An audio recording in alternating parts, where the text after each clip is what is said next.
नमस्कार, स्वागत है आपका। चलिए देखते हैं खबर 1 मिनट यानी 1 मिनट में खबरों का पूरा विश्लेषण। यूपी कैबिनेट में फेरबदल और विस्तार को लेकर राजधानी लखनऊ में सियासी गहमागहमी काफी तेज हो गई है। इस बीच राज्यपाल आनंदीबेन पटेल भोपाल में अपने सभी प्रोग्राम रद्द कर लखनऊ लौट आई हैं। आनंदीबेन पटेल के अचानक लखनऊ पहुंचने से कयास लगाए जा रहे हैं कि मंत्रिमंडल को लेकर कोई फैसला हो सकता है। सीएम योगी ने राज्यपाल आनंदीबेन से मिलने के लिए शाम 7 बजे का समय मांगा है। कहा यह जा रहा है कि सीएम योगी राज्यपाल को अपने दौरों के बारे में जानकारी देंगे, लेकिन राजनीतिक गलियारे में चर्चा है कि योगी कैबिनेट में बहुत जल्द फेरबदल किया जाएगा। मंत्रिमंडल विस्तार की चर्चाओं के बीच सीएम और राज्यपाल की ये बैठक कई मायने में काफी महत्वपूर्ण है।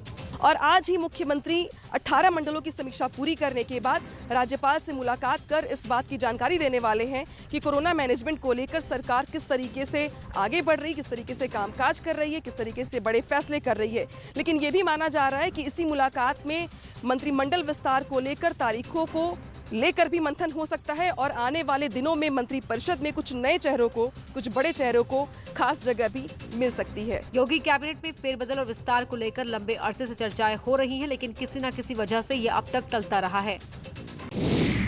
कोरोना को काबू करने में जुटे सीएम योगी ने अस्पताल का निरीक्षण किया और मरीजों से बात की। इस मौके पर सीएम योगी ने कहा कि सेकेंड वेव में कई चैलेंजेस आए, ऑक्सीजन की कमी का सामना करना पड़ा, लेकिन अब हर जिला ऑक्सीजन में आत्मनिर्भर होगा। सीएम योगी ने कहा कि यूपी में लगातार कोरोना के केसेस कम हो रहे हैं और अब ये पूरी तरह से काबू में है। रिकवरी रेट 95% से ऊपर है, जबकि पॉजिटिविटी रेट 2% से कम है। 25 अप्रैल से लेकर के 15 मई के बीच में आशंका थी कि प्रतिदिन 1 लाख से अधिक पॉजिटिव केस आएंगे और इसके बाद उत्तर प्रदेश के अंदर एक्टिव केसेस की संख्या 30 लाख से अधिक होगी। आज उत्तर प्रदेश में पूरी तरह नियंत्रित है। हमारे यहाँ मैक्सिमम जो एक्टिव केस गए थे वो 3,10,000 तक गए थे।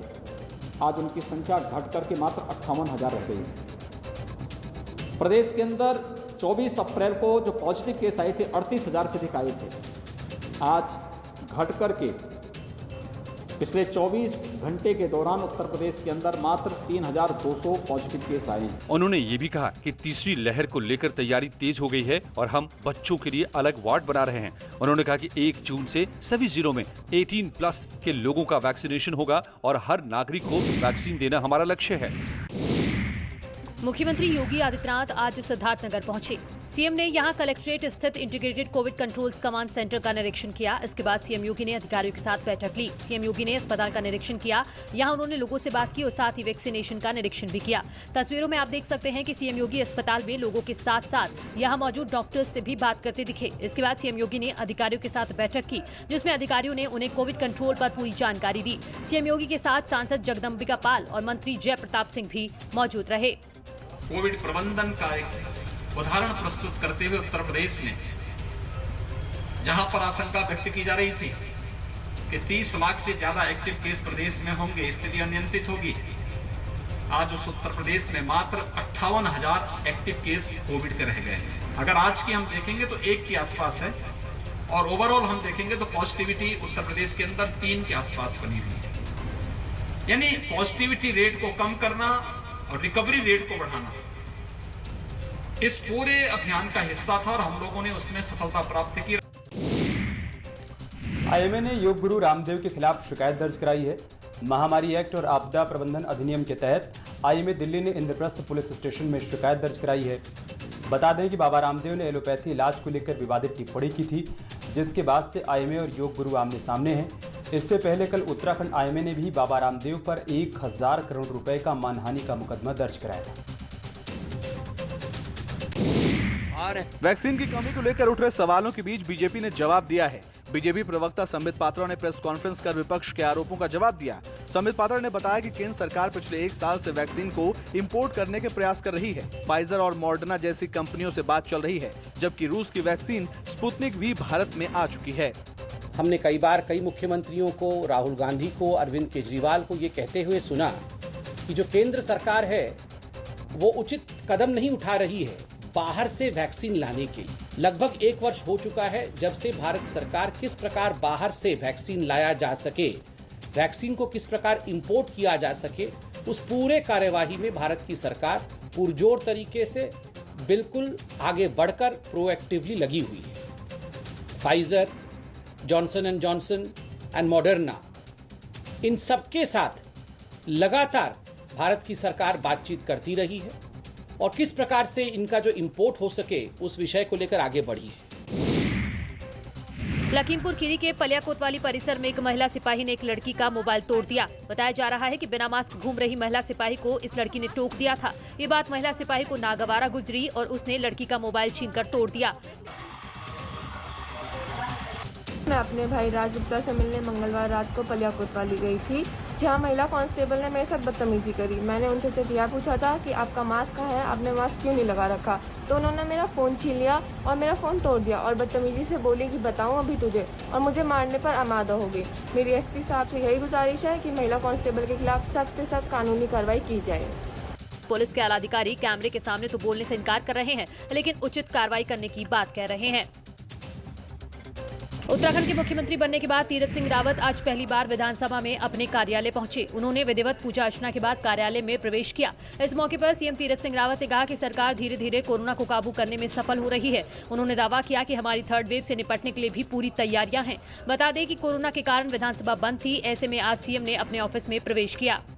आज मैं सचिवालय में तो लगातार रात दिन काम कर ही रहा था। आज विधानसभा के अंदर पहली बार मुख्यमंत्री बनने के बाद, और वो भी जीना जी के शपथ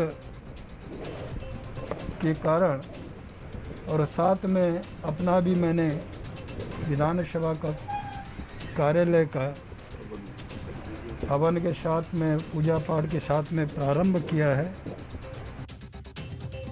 उत्तराखंड में सभी विधानसभा सीट से उपचुनाव जीतकर आए विधायक महेश जीना ने आज विधानसभा की सदस्यता ली। विधानसभा अध्यक्ष प्रेमचंद्र अग्रवाल ने विधानसभा के अंदर अपने कमरे में जीना को पद और गोपनीयता की शपथ दिलाई। इस मौके पर सीएम तीरथ सिंह रावत, मंत्री गणेश जोशी, सतपाल महाराज समेत कई विधायक भी मौजूद रहे।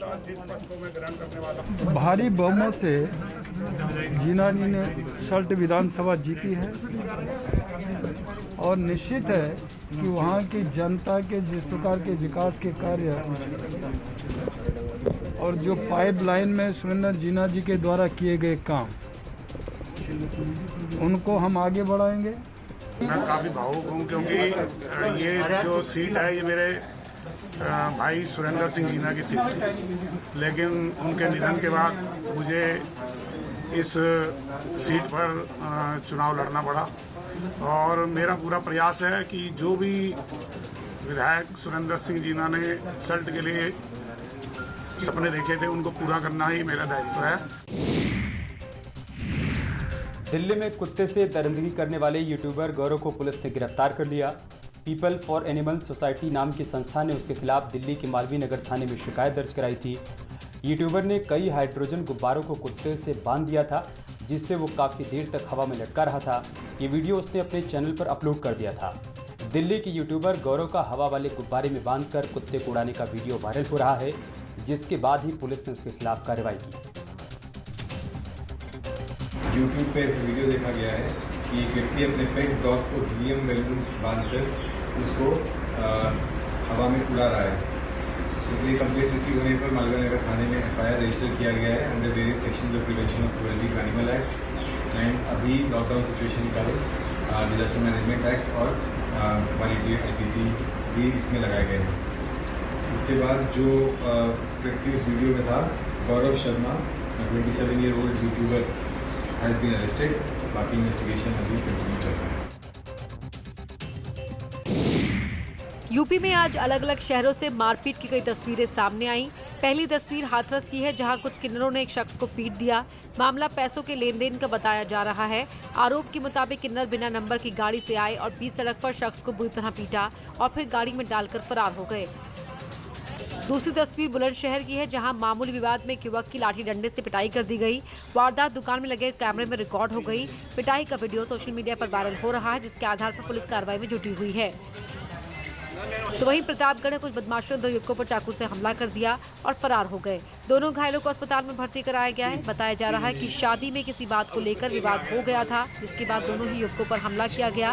फिलहाल पुलिस ने केस दर्ज कर तफ्तीश शुरू कर दी है। शाहजहांपुर में एसओजी और पुलिस की जॉइंट टीम ने मुठभेड़ के बाद 5 लुटेरों को गिरफ्तार कर लिया। एनकाउंटर में 2 पुलिसकर्मी भी घायल हो गए। पुलिस ने लुटेरों से करीब 1.5 लाख रुपए कैश के साथ तमंचे और लूट में इस्तेमाल 3 बाइक बरामद की हैं। ये पांचों हरदोई जिले के रहने वाले हैं। बताया जा रहा है कि निगोही इलाके में इन लुटेरों ने अप्रैल और मई में 2 व्यापारियों से करीब 2.5 लाख रुपए लूट कर पुलिस को चुनौती दी थी और अब पुलिस ने इनको धर दबोचा है। कल रात एसओजी एवं थाना निगोही पुलिस के संयुक्त अभियान में एक अंतर जनपदीय लुटेरों के गिरोह को एक साहसिक मुठभेड़ में गिरफ्तार करने में महत्वपूर्ण सफलता प्राप्त हुई है। इसमें जो अभियुक्त पकड़े गए हैं ये सभी जनपद हरदोई के रहने वाले हैं, थाना शाहाबाद क्षेत्र के। यहाँ इनके द्वारा थाना निगोही क्षेत्र में अप्रैल एवं मई में 2 घटनाएं की गई थी, जिसमें जो तकादा करके लोग वापस जा रहे थे उनसे जो तकादे के रुपए थे वो छीन लिए गए थे।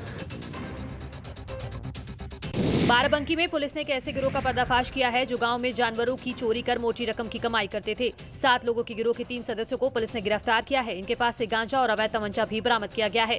पुलिस का कहना है कि ये लोग चोरी छिपे लोगों के घरों से मवेशी चुरा लेते। लोग काफी वक्त से इन चोरों से परेशान थे। अपर पुलिस अधीक्षक डॉक्टर अवधेश कुमार ने बताया कि शिकायत मिलने के बाद टीम गठित करके कार्रवाई की गई, जिसके बाद अब गिरोह के सदस्यों को गिरफ्तार किया गया।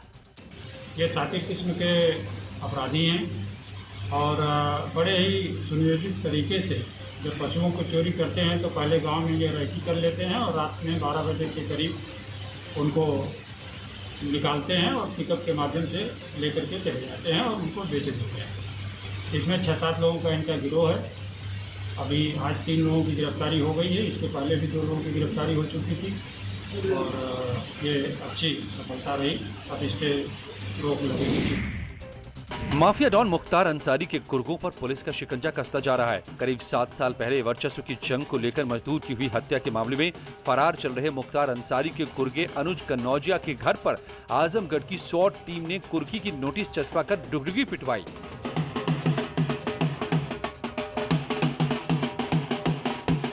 इस कार्रवाई के दौरान इनामी अनुज कन्नौजिया की मां ने पुलिस की कार्रवाई का विरोध भी किया। अनुज कन्नौजिया को मुख्तार का करीबी माना जाता है और उसके ऊपर 50,000 का इनाम घोषित है।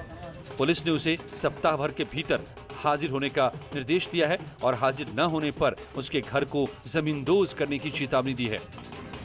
थाना तरवा से गैंगस्टर एक्ट में वांछित है। उसके विवेचक द्वारा आज उसके निवास पर जाकर जो 82 की उद्घोषणा है, कुर्की जो उद्घोषणा है उसकी कार्रवाई की गई है और ये अभियुक्त फरार है, 50,000 का इनामी है और बहुत जल्दी इसे गिरफ्तार किया जाएगा।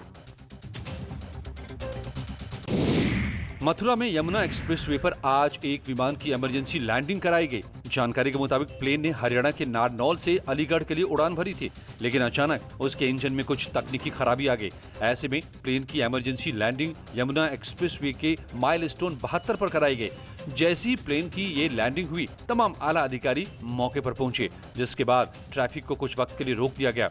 वहीं विमान देखने वालों की भी भीड़ जमा हो गई, जिसे देखते हुए मौके पर सुरक्षा बल को तैनात किया गया। विमान देखने के लिए लोग काफी एक्साइटेड दिखे। बताया जा रहा है कि प्लेन की वजह से करीब 1.5 किलोमीटर पहले ही ट्रैफिक को रोक दिया गया था।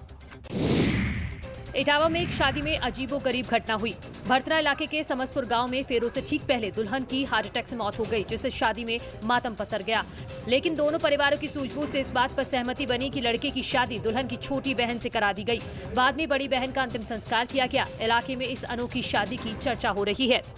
करके उसकी जो है बावरा डालने जाएगी, पाइप हो जाएगी। बस उधर से लड़की को कहा गया चलो पाइप हो जाएगी, लेने गए। उतनी देर में वो लड़की दांत ही बांधी थी, बेहोश मिली तो तुरंत उसको भेजा गया गाड़ी से मोड़ी अस्पताल डॉक्टर सतीश सिंह ही है मोड़ी में, तो उन्होंने उसको हार्ट अटैक का मृत्यु घोषित कर दी। हार्ट अटैक बताया। ललितपुर में एक महिला को चलती कार से फेंकने का मामला सामने आया है।